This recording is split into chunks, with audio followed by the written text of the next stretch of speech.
Good afternoon. Welcome to the Woodrow Wilson Center. My name is Jennifer Turner, and I always like to tell people I've been directing the China Environment Forum for a happy 23 years. My project's been around for 25, and U.S. China climate and clean energy has been part of my project's DNA from the beginning. We've had a big focus on coal, and coal, and coal and water, and coal. But today's meeting, we're going to dive into the challenge of tackling short-lived climate pollutants, SLCPs, in China. Now, the US and China, surprise, surprise, we are the world's top two emitters in these super pollutants, which notably heat the climate faster than CO2. And it's been said, researchers have told us, that more stringent regulation of these pollutants could reduce short-term climate warming trends by more than half over the next couple of decades. Now, some of you listening online and in the room here, you might recall that at the COP26 climate talks in Glasgow, that climate envoy Xie Zhenhua, he announced that short-lived climate pollutants were indeed part of China's 2060 carbon neutrality target. Now, on top of that very encouraging and kind of surprising announcement, at the end of the talks, the U.S. China Glasgow Agreement also prioritized short-lived climate pollutant abatement. It seems the stars were aligned. But there has not yet been movement on U.S. China Climate Declaration cooperation issues. Could be coming, let's hope, maybe. But here today, I have three speakers who are going to talk about why this is a vital area, short-lived climate pollutants, to do work together and collaborate.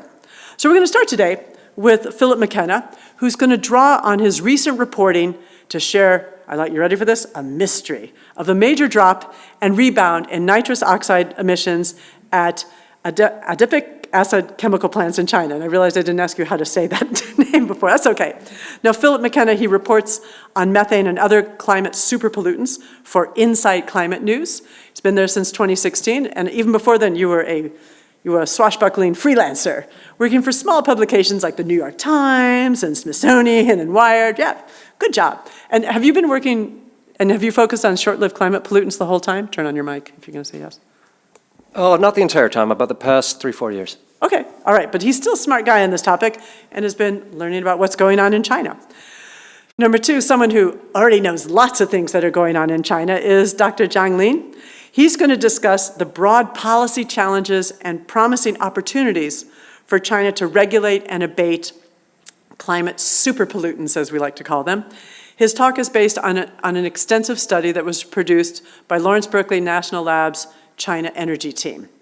Now, Dr. Zhang is the Nat Simons Presidential Chair in the China Energy Policy at Lawrence Berkeley National Labs, and a staff scientist at its Energy Analysis and Environmental Impact Division. Now, the list of Dr. Lin's research is very long, but he does things on energy and climate policy in China and the US and other places, big on non-CO2 greenhouse gas emission pathways, and really many others in the energy efficiency, appliance energy, he's done it all. I actually met Philip just a couple months ago, just online, but Dr. Zhang Lin, we met in 2009 when you were the director of the Energy Foundation's China Sustainable Energy Program, a program that is still going strong in China. Now, last but not ever least is Kate Logan, who I met in China I don't even remember. I met you in Beijing at the IPE office with Ma Jun back in the day. So Kate is going to explore the relevance of super climate pollutants in rebuilding U.S.-China climate cooperation and how their growing importance is actually shaping multilateral climate processes and dynamics. It's going to be a big topic at the next COP. So Kate is the Associate Director of Climate at the Asia Society Policy Institute and a fellow at their Center for China Analysis. Now, her work focuses on enhancing climate action across Asia and developing stronger regional vision for achieving net zero emissions. And I believe, Kate, you also want to encourage more ambitious action, particularly in China. Yep, all right. And so I think that we're going to, just so that you guys know that today is the first of a double header on super climate pollutants. Tomorrow we're going to be talking about cows and methane. But today, we're going to talk a little bit more about maybe industry and energy. And I'm going to invite Philip to come on up here and make his comments. And those of you online, Please look underneath the streaming, and you can submit your questions there. And please note your affiliation if you can. Thank you. Come on up, Phil.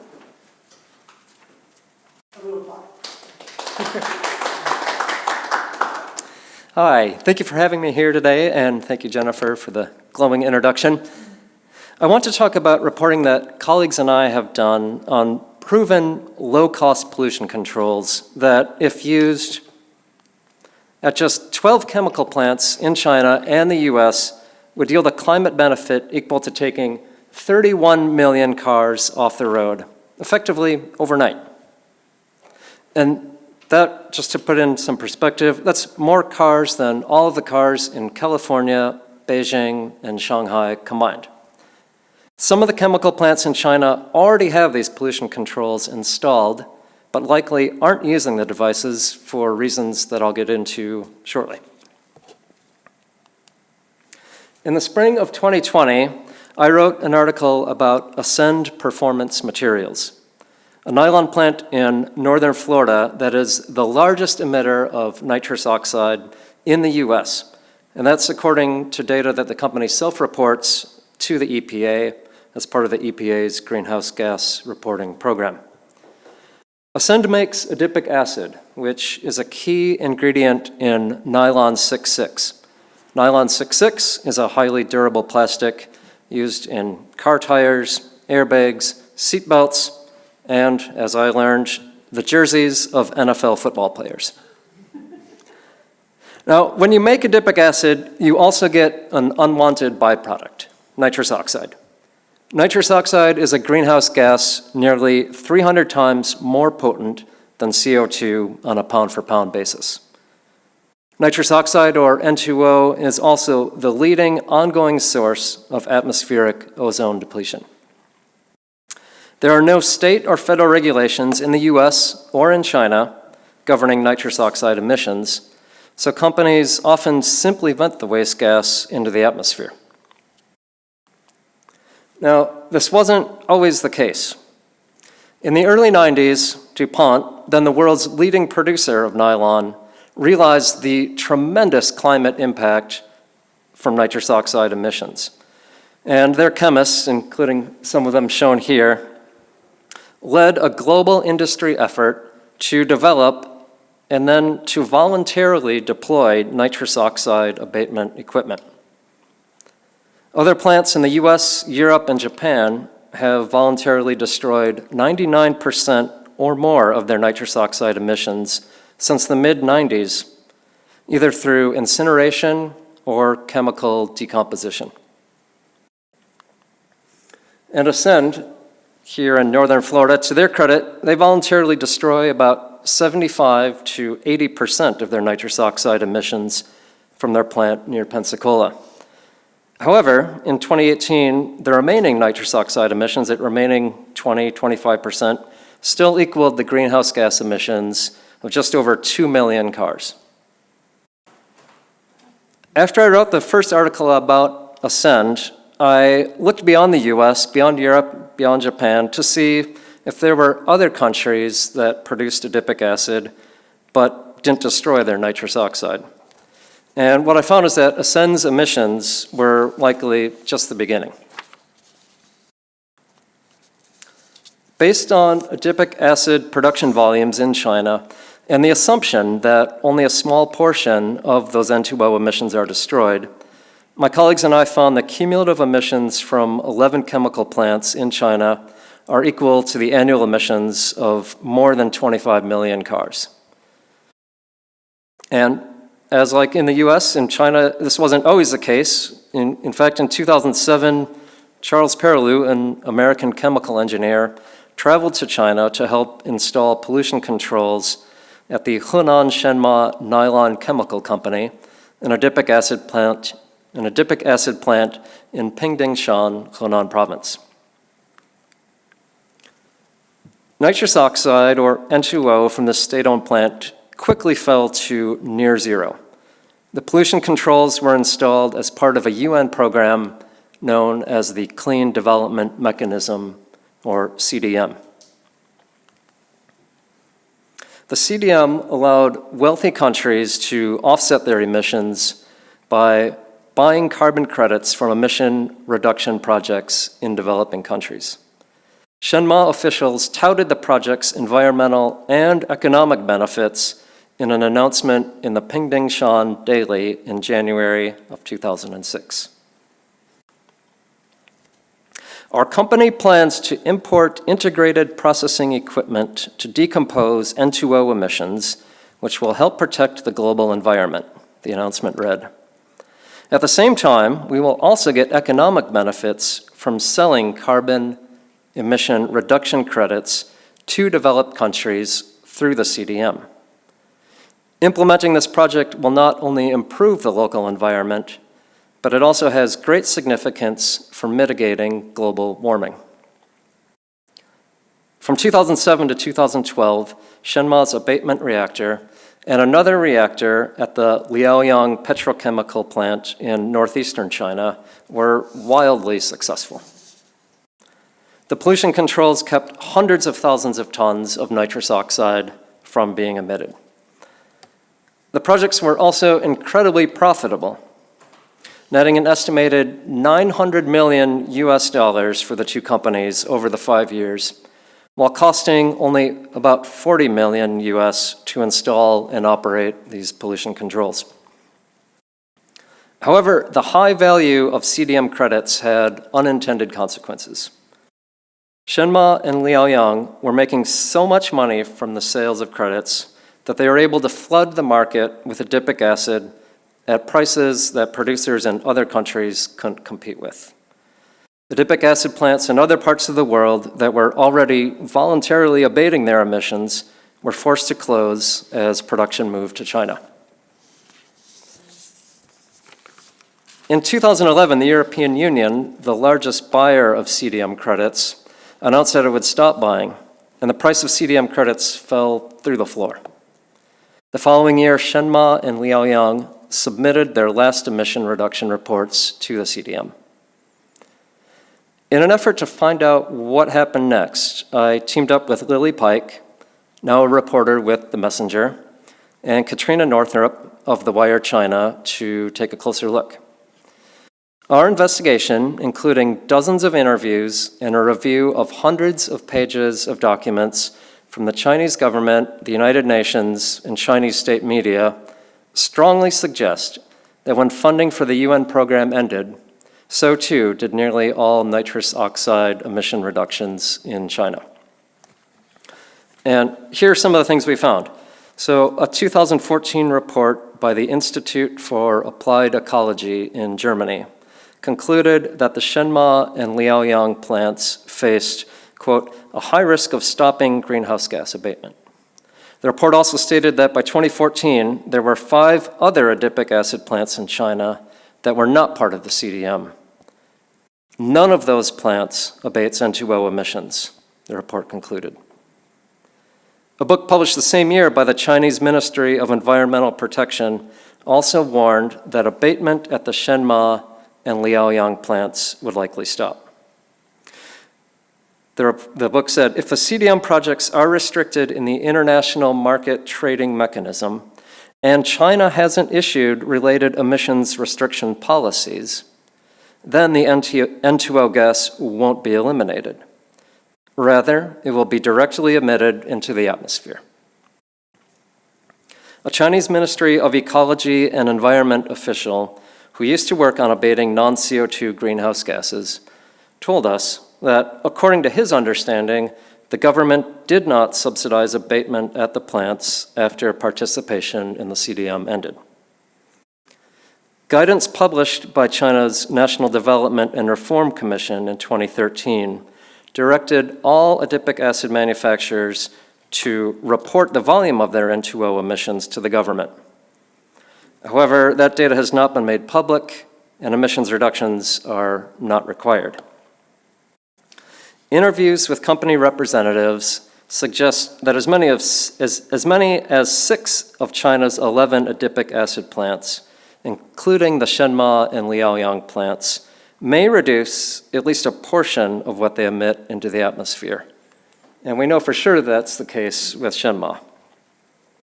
However, a company representative at one of the 11 plants said that their factory did not use any abatement technology, and they suspected that many others didn't either. And here are the 11 plants, and this shows their relative production volumes.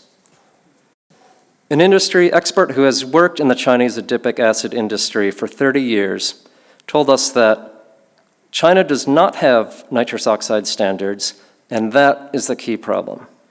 If the Chinese government takes something seriously, then the government will definitely solve it, they said. So I just wanted to close with what has happened since our reporting in 2020. Fast forward 3 years, there have been some changes, but there are also still a lot of emissions. The U.S. EPA recently told me that they have no plans to regulate nitrous oxide emissions from adipic acid plants. Ascend Performance Materials is still developing their own novel emissions controls, and they have begun to sell some emissions reductions on a voluntary carbon market. However, they are behind schedule on full emissions reductions, and they remain far and away the largest nitrous oxide emitter in the U.S. Last year, researchers from Zhejiang University in Hangzhou called for a new round of incentives for Chinese companies to reduce N2O emissions. Zhenhua is expanding its adipic acid production in partnership with U.S. company Invista. Invista is a successor to DuPont. And they appear to be including pollution controls licensed from Invista as part of their expansion. Nonetheless, a report published last month by Global Efficiency Intelligence concluded that nitrous oxide emissions from adipic acid plants in China and the U.S. still equal about 141 million tons of CO2 equivalent, or the greenhouse gas emissions of 31 million automobiles. Thank you.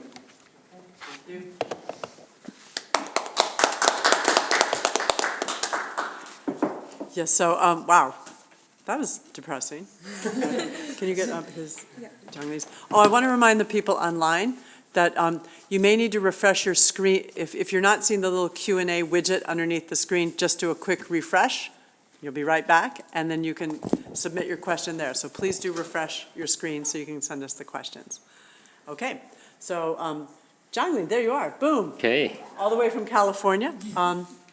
Thank you. So are you going to hopefully not depress us as much as I'll try my best. Okay. Well, thank you, Jennifer and the Wilson Center for hosting such a workshop on such a very important topic, and for inviting me to share the Marvel research on this issue. As both you and Phil mentioned, that there's a set of greenhouse gases we call super climate pollutant because they're extremely potent. So I'll start giving people a little bit of fact about why we call them super pollutants. This typically covers methane, nitrous oxide, and F-gas, and a few other smaller set of gases. And they're typically, in terms of their global warming potential, they trap heat much more efficiently. You know, for example, for methane, if you're looking at over 100-year time frame, it's 28 times more potent than the CO2 molecules. And for N2O, and Phil mentioned, it's about 300. But if you talk about F gases, each molecule tends to trap heat tens of thousands times. So that's why they're super. But for some of those set of gases, their lifetime is pretty short, right? So they are also called short-lived climate forces. That's why, if you're looking at the impact on temperature rise in the short term, they play a much more important role. According to the global assessment, a fast reduction of this set of short-lived climate pollutants would reduce the speed of heating by half.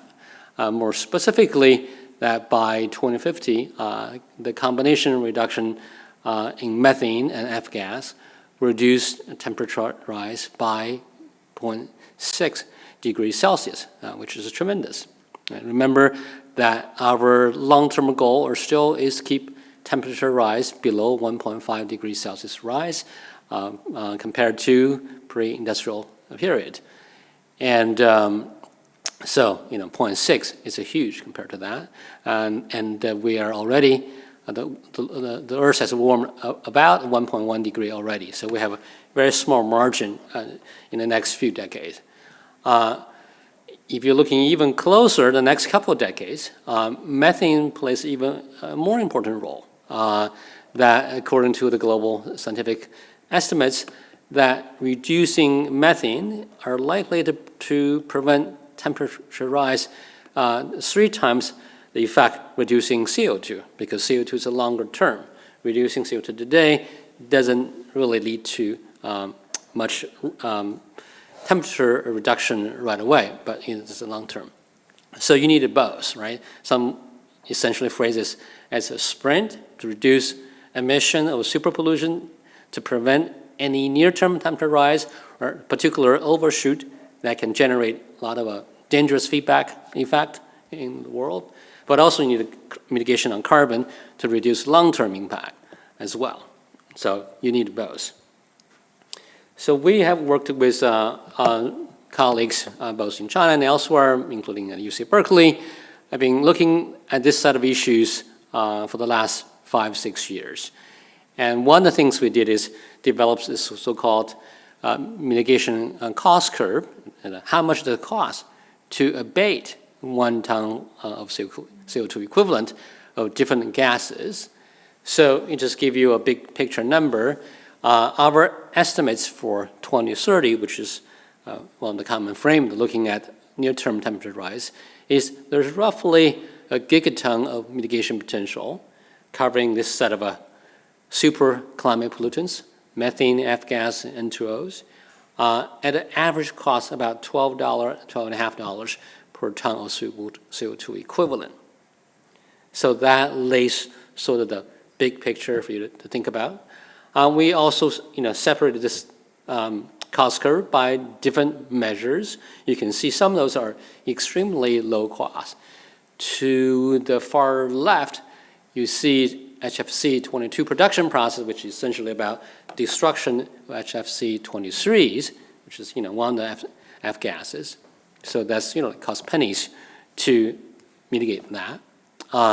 Then in the room AC field, which is essentially transition away from the current generation of refrigerant, which also use HFCs, to something much more natural, much more low global warming impact. And that's also fairly low cost. Oftentimes, by switching to the next generation of refrigerant, you also gain efficiency, which is making cooling even less costly. So here we actually are quite conservative. We did not even including the energy saving aspect in estimating this sort of a part of the cost curve. Then slowly going up. In the middle of the green part, which is N2O, you can see the issue that Phil talked about before, adipic acid particularly. We have estimated roughly around $5 per ton of CO2 equivalent, and then it goes on. So, but here is essentially lays out a rough challenge that we have to face in terms of reducing that. Based on this sort of assessment, we actually have shared a set of recommendations, including what's likely and what's possible in the 2030 framework. We based on the assessment, we feel like there's roughly a 30 to 40% potential reduction of this set of super pollutant in China, including roughly a 35% for methane, but 30% for F-gas, and 40% for N2Os. That covers all sources, both industrial and agriculture. China has taken on action on some of that already. For example, on HFC 23s, as part of the Kigali amendment ratification process, China has agreed to enforce the rule to destroy HFC 23s. We'd love to see that work proceeding. In terms transition to low GWP refrigerant, and there is also fair significant market movement, particularly in the room AC field, room air conditioner field, where China produces roughly 75–80% of air conditioners in the world. And there's a much faster transition to a set of a low GWP refrigerant already. So that's actually ahead of a Kigali schedule. On others, I think there's a lot of issues, challenges that I feel laid out. N2Os, for example, particularly industrial N2Os, we have yet to see any regulation come forth, even though China does consider the set of non-CO2 greenhouses in its 5-year plans. In fact, it mentioned several times, both 12, 13, 14 5-year plan, China shall control emission of non-CO2 greenhouse gases. So we're looking forward to work with the Chinese colleague to see what action can be done to do that. I think on just one side of agriculture, since we were talking to Jennifer about her upcoming work on agriculture, and there's fairly significant movement in reducing application of fertilizers, which is source of N2O emission in agriculture. So that work's moving forward. And just put into a global context, how this set of recommendation compared to what other major economy has committed to. Here are a few numbers. It's not a complete, this list is changing all the time, particularly since the launching of Global Methane Pledge. So may not cover every single update. But here we see in European Union, there's a broader economy-wide greenhouse gas target of 55% reduction, which include all the non-CO2 greenhouse gases. So that's part of it as well. In Canada, which actually recently updated its national commitment to reducing methane emission by 35%, but also has an overall target on all GHGs, roughly 40–45% by 2030 as well. U.S., we're still waiting clarities on what U.S. are willing to do in leading up to COP27. I think U.S. announced its updated action on oil and gas methane mitigation plans, which are provided a lot more stringency and coverage on the source of methane that we reduce.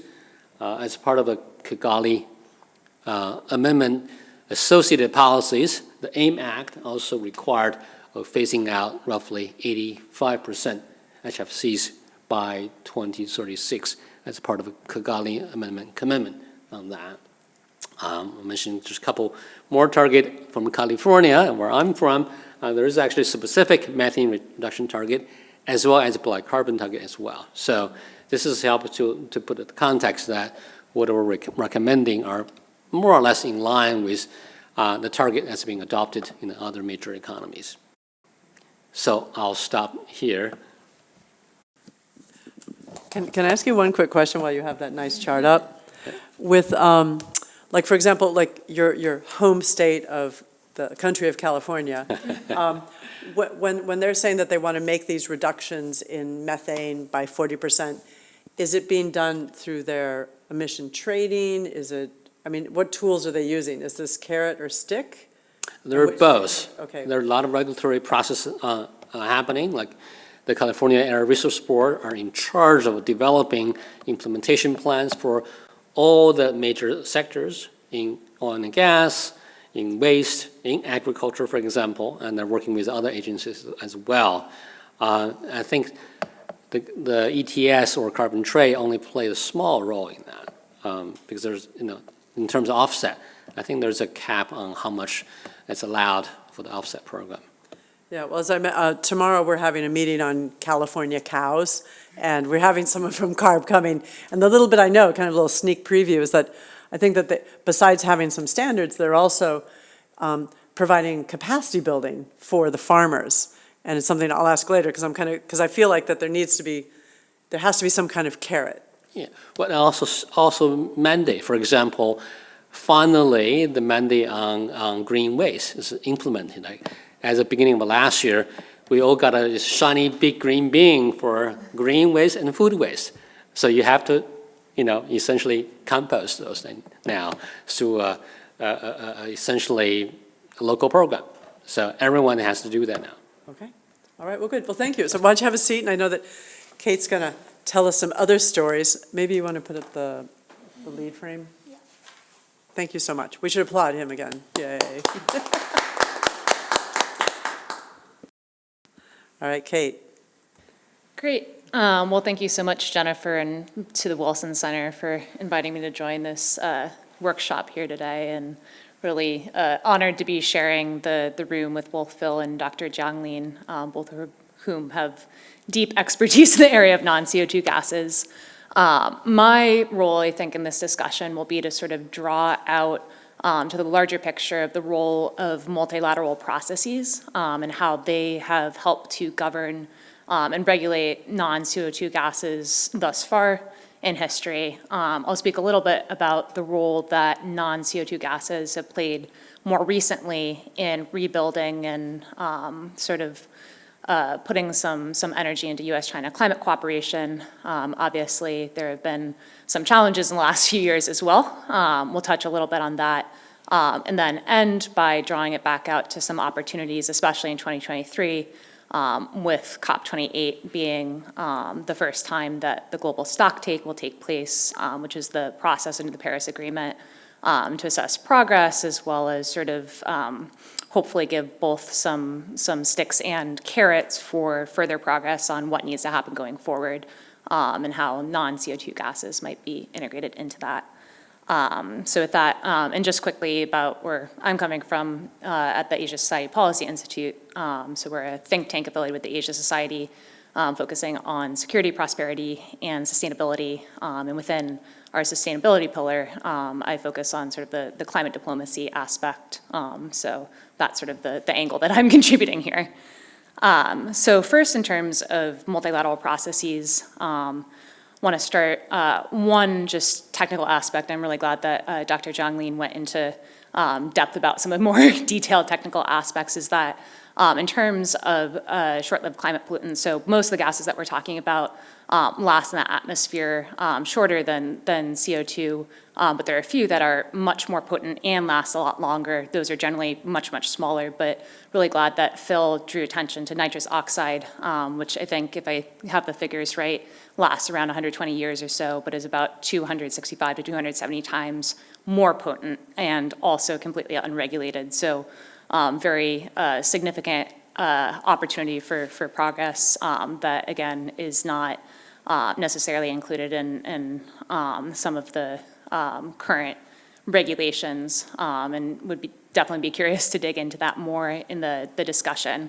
But that brings me to sort of the biggest success stories of controlling non-CO2 gases historically has been the Montreal Protocol, which many of you have probably been familiar with. So that was adopted even before the UNFCCC process even really started at the end of the 1980s. The goal was to control two types of ozone-depleting substances to start, so CFCs and HCFCs.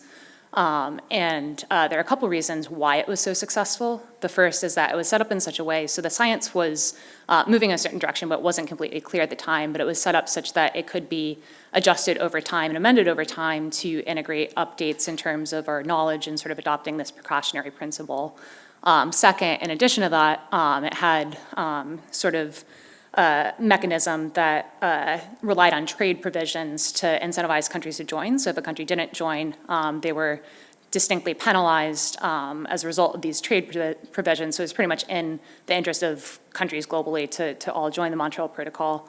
And then finally, it had a mechanism set up for what's called common but differentiated responsibilities. So helping countries that are still developing to be able to receive support under something called the Multilateral Fund, also have more time and sort of a different type of setup around their targets to achieve it. So just highlighting those aspects in terms of understanding why it's been so successful at controlling ozone-depleting substances.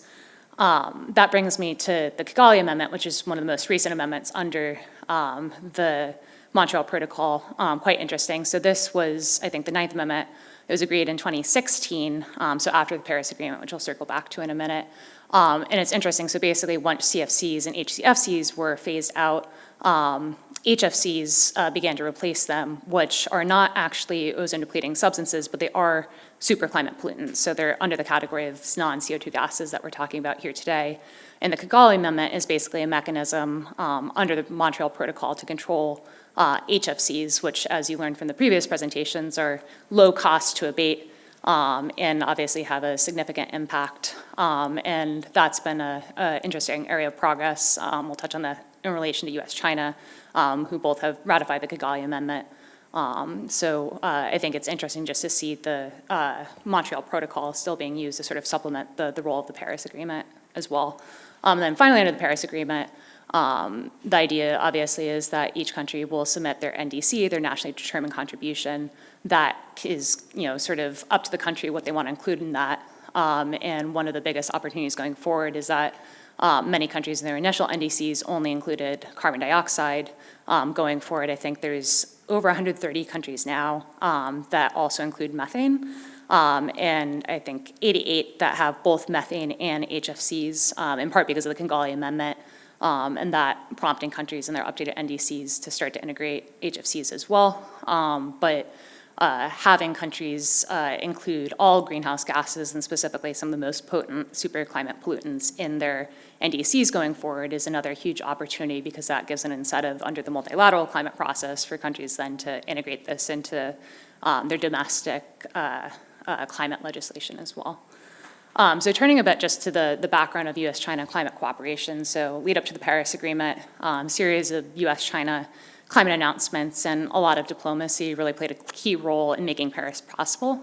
Both U.S. and China co-announced their NDCs ahead, or their tentative NDCs essentially ahead of COP21 in Paris, and that really laid the groundwork for that agreement to be possible with the two largest annual polluters being on board after a number of years of difficulty of having a multilateral instrument that was really able to be adopted by all countries and be successful. I won't go into the background of the Kyoto Protocol that sort of prompted some of the interesting stuff with the clean development mechanism that Phil touched on and some of the perverse incentives. But after that, obviously, we're all familiar with sort of the Trump era. The U.S. promptly withdrew from the Paris Agreement. That was not very helpful for building trust. But luckily, in 2021, Biden came into office, and the U.S. has re-entered the multilateral sphere and really tried to regain its role in terms of being a climate leader globally. Asia Society Policy Institute actually had an initiative in 2020 and 2021 focused on rebuilding U.S.-China climate cooperation and exploring some of the opportunities for cooperation going forward. And specifically, methane and non-CO2 gases are an area of mutual interest for a number of reasons, one being that they're low cost. Both countries have significant potential to abate them. They'll make a huge impact, but also complementary sort of technical expertise as well. So the nature of non-CO2 gases in the two countries, there are some overlaps and there are some areas where it's quite different.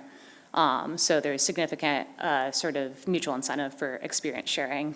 So after Biden came into office, there was, right from the start, U.S.-China discussions, once again, sort of at a higher level. And just before, I think it was April of 2021, Biden hosted this leaders summit that brought together world leaders. So the U.S. and China actually had a joint announcement before that where both countries showed their support for the Kigali Amendment. And then at the leaders summit, Chinese President Xi Jinping took the stage and essentially said that China would ratify the Kigali Amendment. So that already was sort of starting to build that goodwill again. And China did officially join the Kigali Amendment, I think, in September of that year, 2021. And Kerry and Xie continued to discuss over the course of the year. And as I think Jennifer mentioned in her opening remarks, later that year in July, Xie Zhenhua also said publicly for the first time that even though China refers to its 2060 goal as carbon neutrality, it does intend to include non-CO2 gases in that. So that was another example of sort of the impact of some of these dialogues and discussions around that. Moving forward beyond that, the same year, the U.S. launched something called the Global Methane Pledge. That's also been a significant initiative in terms of building global momentum on non-CO2 gases, obviously specifically methane. And that is a collective agreement by countries that join the pledge to reduce methane emissions 30%, I believe, by 2030. So it's a collective goal. It's not each individual country will reduce methane emissions the same amount. But again, also initiative trying to build some degree of accountability, information sharing, transparency around methane abatement globally. And then, as was mentioned again, at Glasgow, we saw the U.S. China joint announcement, which had a whole paragraph devoted to methane. Within that agreement or announcement, it came at the end of COP, and at the very beginning of COP, the U.S. had already released its National Methane Action Plan. So by the time that came around, there were, obviously a commitment by China under that to also adopt its own National Methane Action Plan. But China notably did not join the Global Methane Pledge, in part because of some of the difficulties, I think, in tracking methane emissions domestically in China. And, this could be another topic for discussion, and some of the challenges of governing methane emissions, which are split across the energy sector with both oil and gas and coal mining, as well as agriculture and waste management. So that governance structure can be quite difficult to coordinate across different ministries. 2022 came along. Geopolitical tensions have sort of gotten in the way of the progress of some of these commitments. So there is a lot of movement early in the year to try and launch the U.S. China Working Group around that. Unfortunately, in the wake of Nancy Pelosi's visit to Taiwan, U.S. China cooperation was suspended on an official level. But luckily, in the wake of the Biden-Xi meeting at the G20, which happened during COP27, there is a green light for Kerry and Xie to meet officially again. So some, expectation of whether or not that might see China announcing the methane action plan. That did not happen, but at COP there was a surprise appearance by Minister Xie at a methane ministerial, where he shared some of the details of that methane action plan and confirmed that it's still in development. And maybe Dr. Zhang Li might share some of the details that he knows about what that might include, I don't know, going forward. But again, fast forward to 2023, and I feel like I'm telling a whole story here, with the whole postponement of Blinken's visit to China and the balloon incident.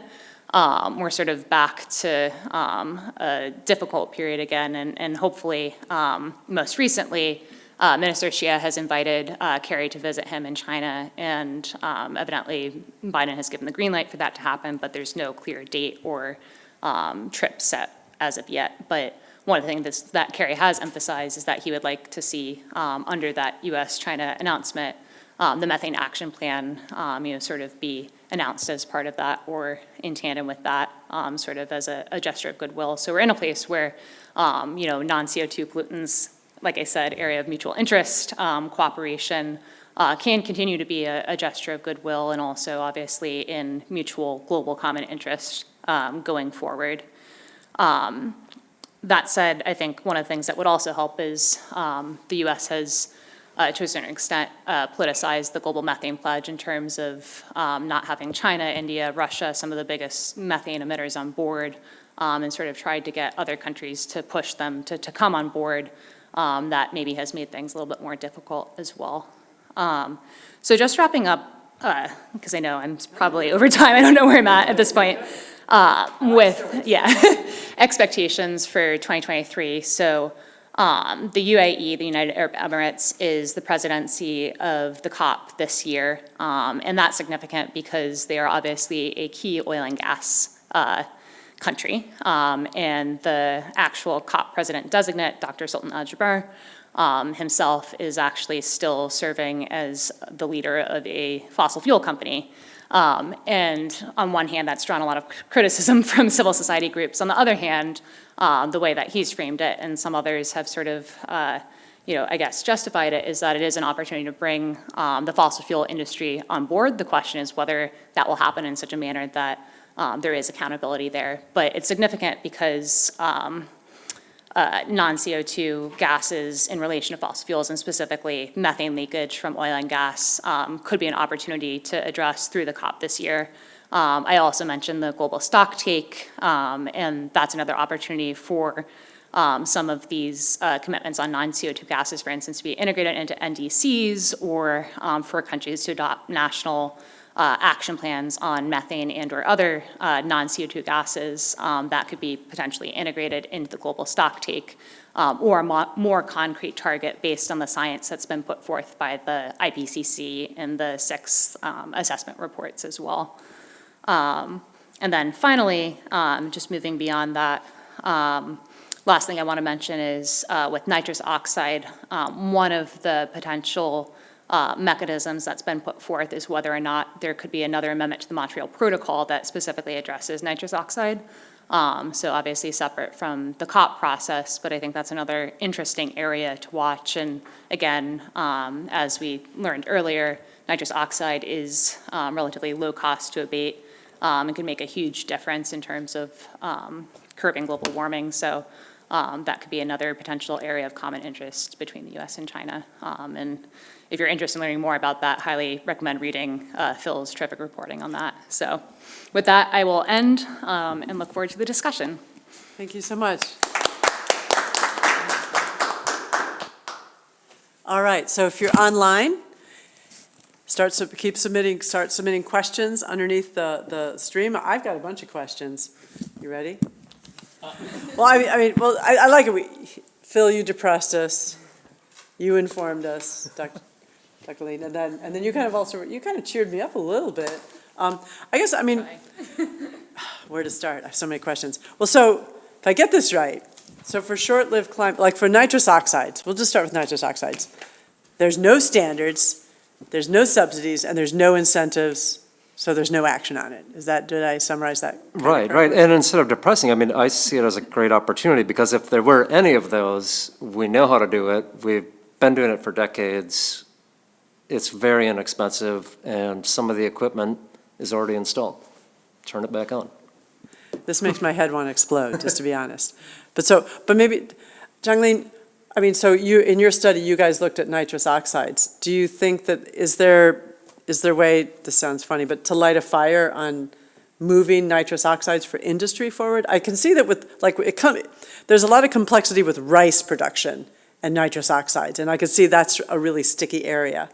But in the industrial side, it would seem to make sense.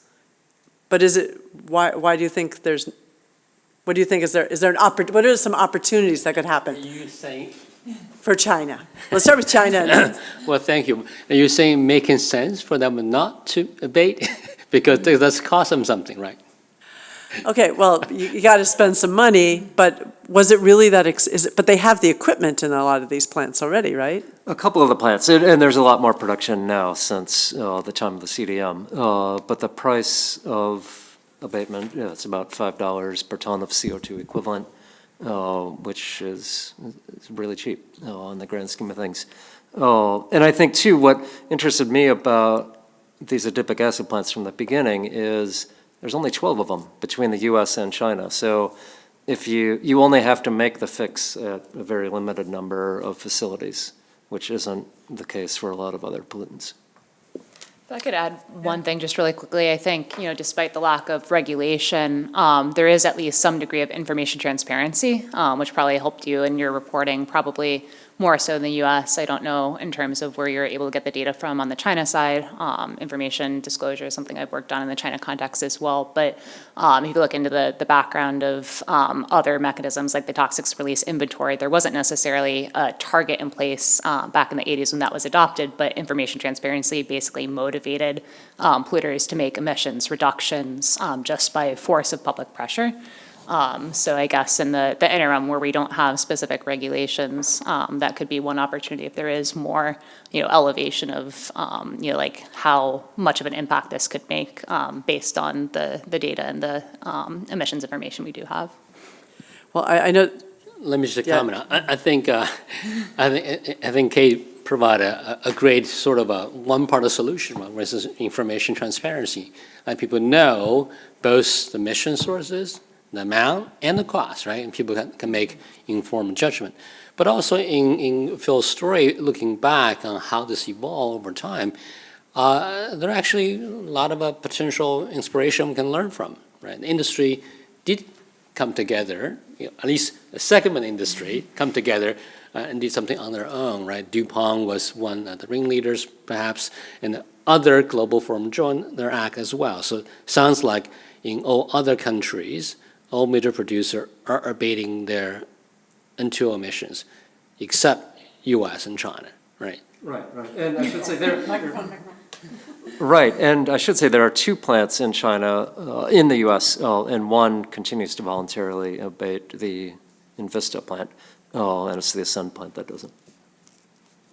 I mean, is some of that, are they doing it because, are there shareholders' pressure? Or, I mean, this seems to me like a really low-hanging fruit of bragging on your yearly report on your climate impact. I mean. Right, I think Invista does it because they always have. They are the successor to DuPont, and they had the emission reduction devices in place, and they just continue to operate them.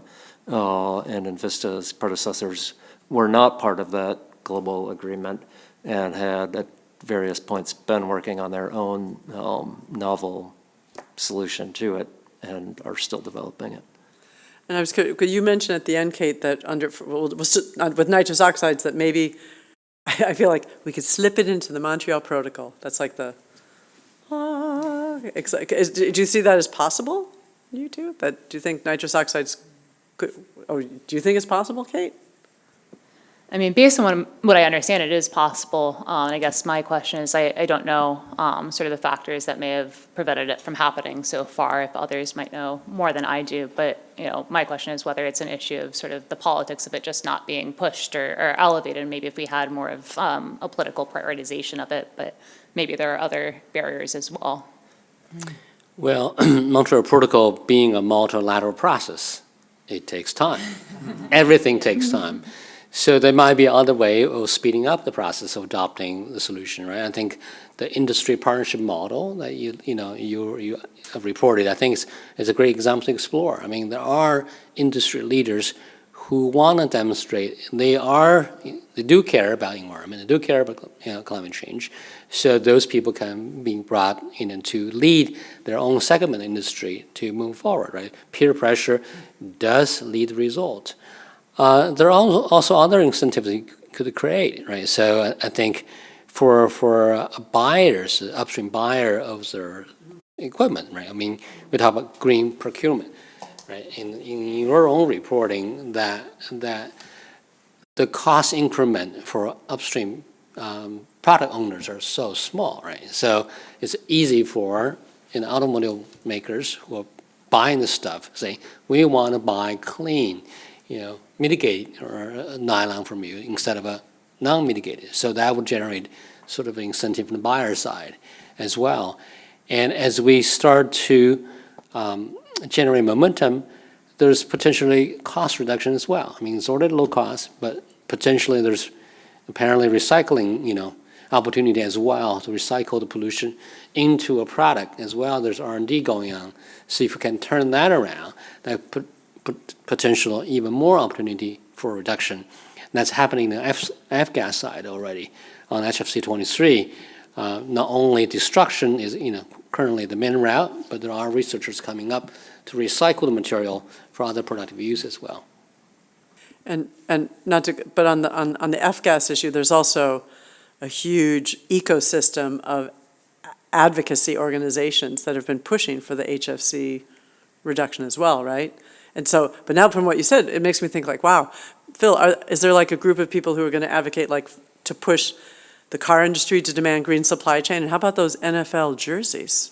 I mean, I'm serious that having something visual and, kind of like a sticky, I think it's hard. Car parts, for HFCs, it's an air conditioner. It's a refrigerator. Like you can see it, touch it, and you get cooled off by it. A car, I mean, car parts is maybe harder for people to get excited and grasp, but I mean, I don't know.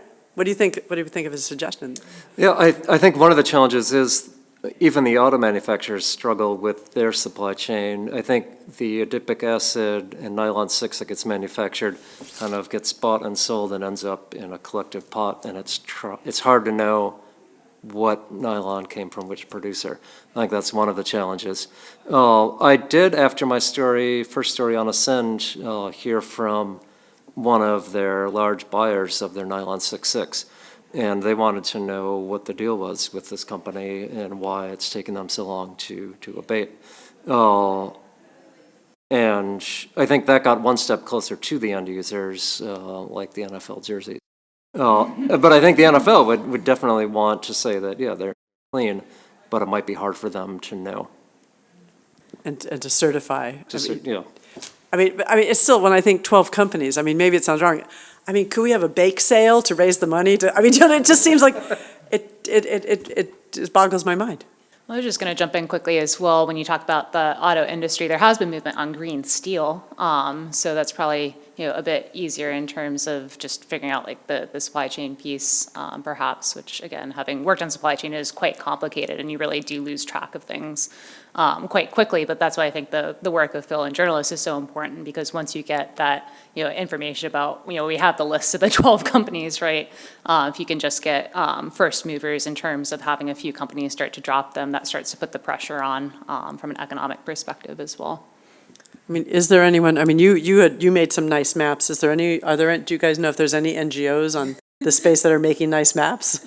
Like Majun? And Jennifer is setting me up here, so the work I'm referencing is the work of the Institute of Public and Environmental Affairs, which is an NGO founded by Majun in 2006. Majun was formerly a journalist who was really inspired by sort of the impact of information transparency and other governance systems. So they run what's called the Blue Map database, which collates data on emissions from individual sites in China from different government sources, and that can be a tool. But the question is that information relies on essentially what's required to be disclosed by those factories. So if they're not disclosing the data, you don't necessarily have the information you need, but it's a starting point.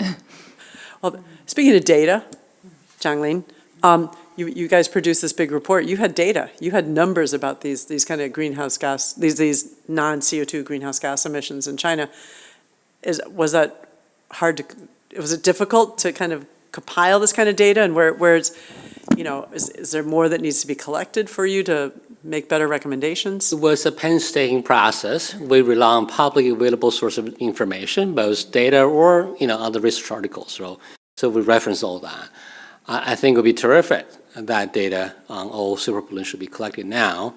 There are discussions ongoing in China to develop a more robust MRV system for all greenhouse gases. Right now, carbon is tracked, potentially methane is tracked as well, but I'm not sure other gases are reported on a regular basis as well. So I think having a stronger, more comprehensive data reporting system will be terrific, both for government to understand the situation and also for citizens and researchers to figure out the solutions to that.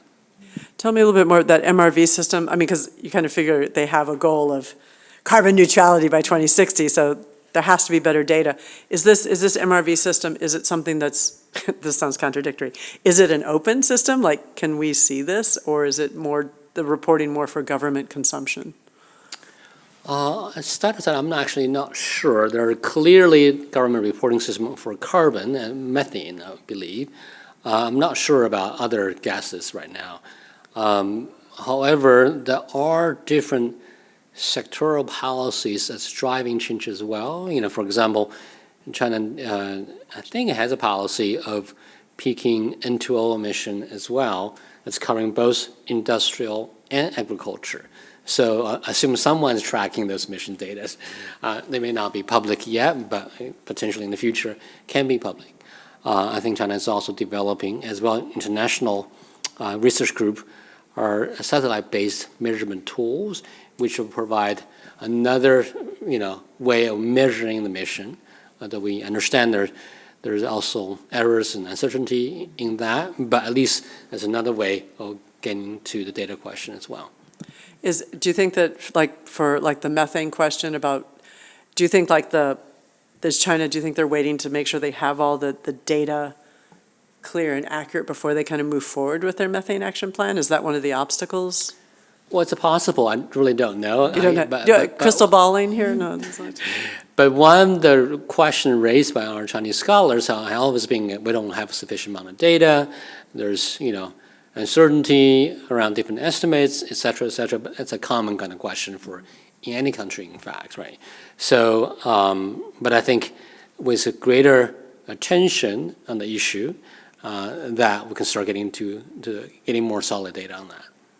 Did you have something to add there, Kate? Yeah, I was just going to add that the National Methane Action Plan that China is preparing is supposed to include some provisions around monitoring MRV for the data. So perhaps that'll shed light on sort of what's being planned there. But obviously, the difficulty of that data collection has been emphasized. And then as Dr. Lane mentioned as well, there's sort of two directions. There's bottom-up data collection, and then there's sort of the top-down based on satellites and monitoring. And oftentimes those come up with very different figures. So reconciling those two figures can be quite difficult as well, I imagine. Did you have a question? Sure. And say your name, please. Yeah. I'm Jason, attorney here in DC. My question is more related to the geopolitics. Right now, the U.S. and China are largely seen as competitors. Most people in the U.S. see China, as an adversary, I guess. So how do those factors play into these discussions? How do the larger geopolitics play into the discussions related to tackling climate change, tackling these pollutants? And then, what happens if there are various elections next year in the U.S. that go certain ways? What will be the impacts of those? I can start with some thoughts and then obviously turn to others who also have thoughts. So I think one aspect to start with, and again, we're talking about non-CO2 gases specifically here, is this an area where it's in both countries' interest. So both countries have stated many times that they're interested in collaborating and cooperating on climate. It's a global common interest. And actually, if you're interested in the impact of substantive cooperation on climate, especially between the US and China, Dr. Joanna Lewis at Georgetown University has just published a really fantastic book looking at all the different bilateral clean energy cooperative agreements between China and other countries and what substantively has come out of those. And they've all had to navigate some tricky issues, including on IP and other areas. But, even during a variety of times where there have been other geopolitical tensions, cooperation has been possible. That's not to say, cooperation and competition aren't mutually exclusive. There's going to be some degree of competition that's inevitable, especially with the current direction of geopolitics and also just in terms of the shift toward domestic industrial policy as a key mechanism for implementing climate commitments. Inevitably, that's going to lead countries to sort of figure out how to further their own interests in terms of job creation and supply chain stability and resiliency. So that's something that, will obviously continue to be a factor. But I truly think that there are a lot of opportunities for collaboration and again, it can be an area for sort of driving that wedge, and we're seeing that again right now. But I think again, with, for instance, the Glasgow commitment, China did commit to creating their national methane action plan. So if they put that forward, that would be a gesture of goodwill. I think, Jung, you wanna say It's something? very well said. I don't have a lot to add, but I just want to say that, we are going into a competitive relationship in the next, 10, 20 years or so, right? As stuff happens. But we all have to ask, what is in our national interest? And what is our common interest, right? Are our national interests served by doing this together with either partners or competitors, right? If it's served, I would say yes, let's go forward. But would you say, though, that I've seen in this work that we've started with climate and agriculture, that I've been discovering that there are Chinese and U.S. scientists that are working together, but very quietly. And but in your field, you have long-term cooperative relationships with Chinese scientists on this. I mean, you all are still talking to each other and moving discussions forward. Yeah. Scientists all have the problem to solve, their paper to write. Yeah, well, exactly. New data to discover, right? Yeah. Well, So there is a still vibrant scientific pursuit to understand what is the driver for the factors affecting climate change and what we can do about it, right, in both countries. So this is a common challenge. We're not, today we're talking about China, but in the U.S., we face similar technical, economic, or political challenges as well of taking other appropriate action to address climate change. So this is nothing new, and I think it's mutually beneficial. I just quickly add to that, Jennifer's been doing this for, 23 years. So I was actually inspired by a presentation that she gave in Beijing when I was living there that sort of mentioned how when there's been, lack of high-level communication around an area like climate, even under the Bush administration, there's been a lot of grassroots collaboration. So I think it's also really important to sort of preserve the space for some of the scientific and technical cooperation such that even if we have shifts in election cycles or other similar areas, we still do have that basis for collaborating around our mutual interests.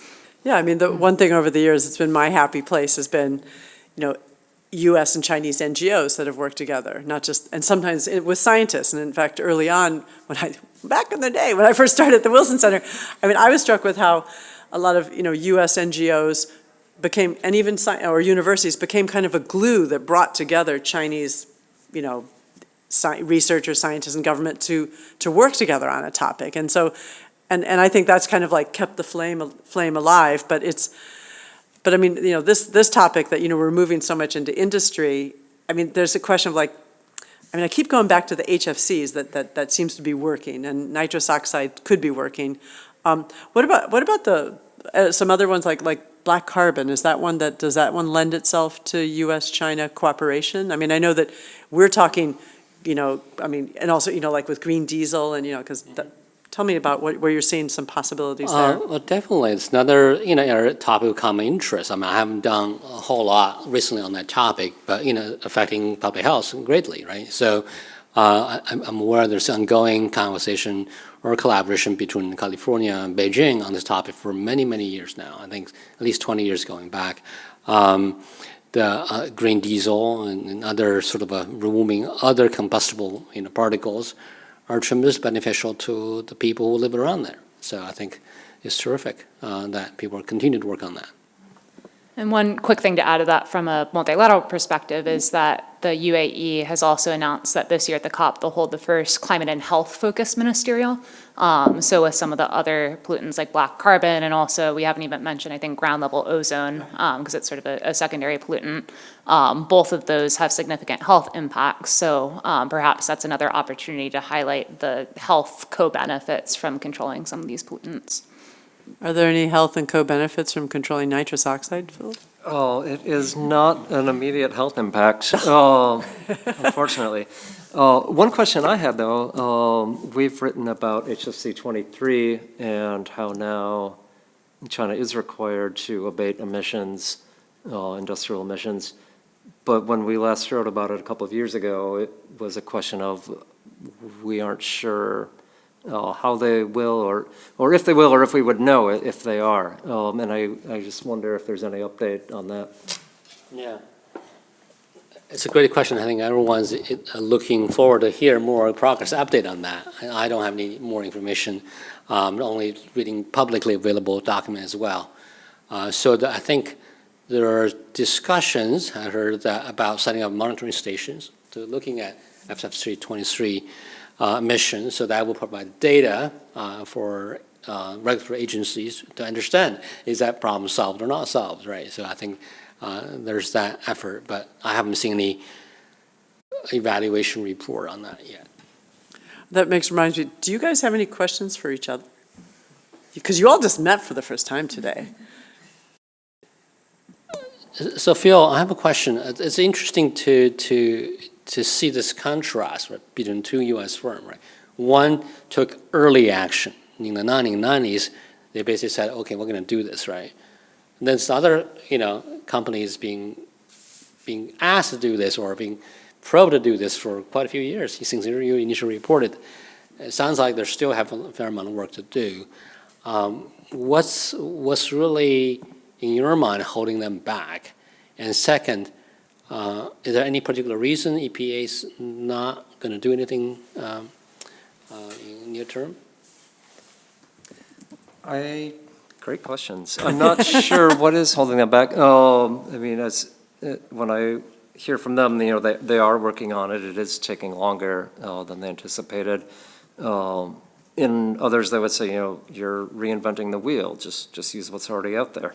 Though I understand too that there is a desire to have your own proprietary solution rather than leasing from someone else, licensing from someone else. Part of it, I think, is the structure of the companies and the amount of money the companies had at the time. DuPont in the 90s had money to put in the research and development to develop things like this. Ascend Performance Materials is owned by a private equity firm that likely doesn't have the same resources for that. But do the national labs, are there a lot of our national labs doing research on this kind of stuff?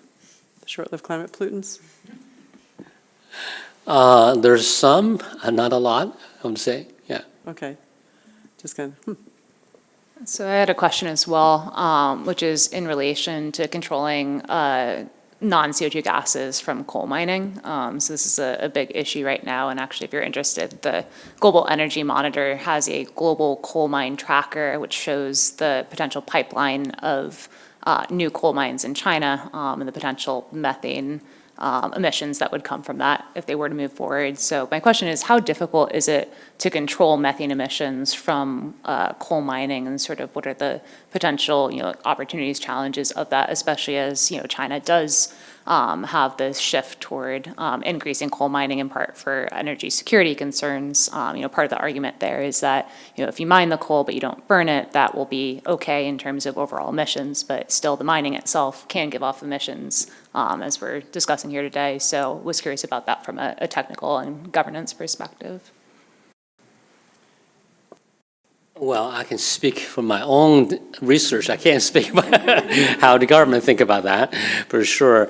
So there are primarily, 2 or 3 approaches to controlling the methane emission from coal mines, right? One is to, before you mining the coal, you drill for coal mine methane and use that high concentration of methane for other productive uses, right? An energy source. That typically is fairly profitable. I was, informed that you can actually make money for doing that. So because on the coal mine, you have a lot of things you need energy sources for, power generation, heat, or even driving certain other machineries with that. And then there's, something called ventilation air methane, which is you have to dilute the methane in the coal mine shaft to very low levels so they're safe to operate. So there are also common technologies to essentially burn off or oxidize that very low concentration VAM. There's some cost, but its cost is not, our estimate is not that high. It's manageable.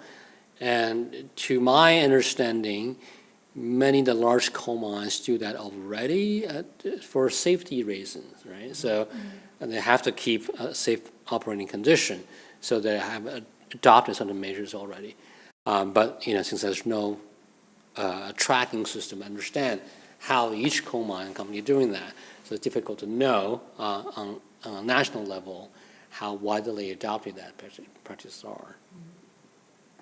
I have a question from online, maybe wrapping it up here.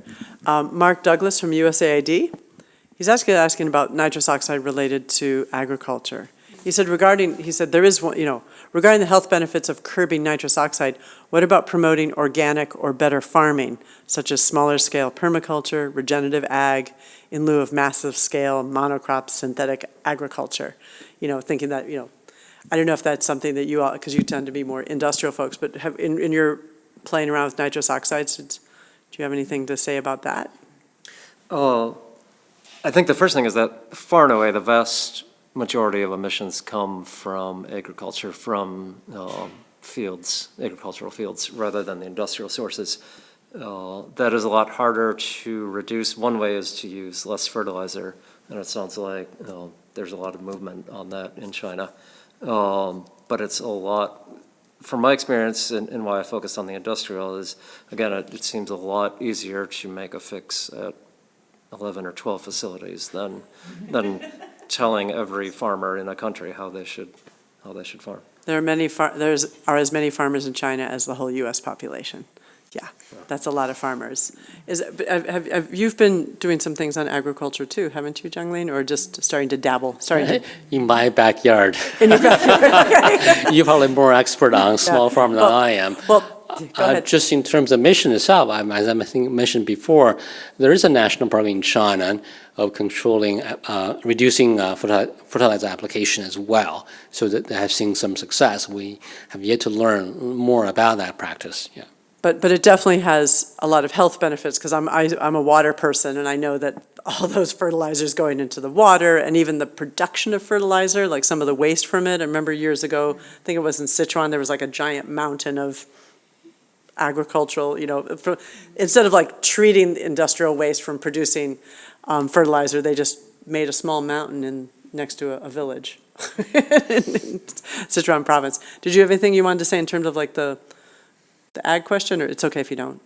Not so much, but I will just highlight with COP28, the UAE is partners with the U.S. in something called the Aim for Climate Initiative, which is the agricultural innovation mission for climate that's essentially exploring different solutions for reducing emissions from agriculture. So that could be another opportunity for perhaps spearheading uptake, but I'm not so deep in the weeds on the actual technicalities of it. Well, I think we're kind of hitting up against our end time here, but I wanted to say that this kind of a chat doesn't happen that often, and I think it's really important that we're starting to get the conversation going. And on the issue of ag, I mean, that's why I have this project, and we're going to be digging deep into it. And I mean, there's a lot of complexities in the ag one, which is, it's a good thing you didn't go near it. I mean, there's also in rice production, when you make efforts to reduce the methane, it really escalates nitrous oxide. So it's tricky, but it's not necessarily impossible. But maybe it's an area for U.S. China cooperation. Last time I checked, we both produce food. We both like food security. So but thank you so much. You guys do really cool work, and I think for 3 people who had never met before, you work together seamlessly. And want to thank you guys and thank the people who listened online. There was like around 200 of you, so I salute you, and you can turn off your computer and go out and frolic. Thank you very much. Thank you, Jennifer, for organizing. Right. Yeah. And if the AV will nod the camera that we've turned off.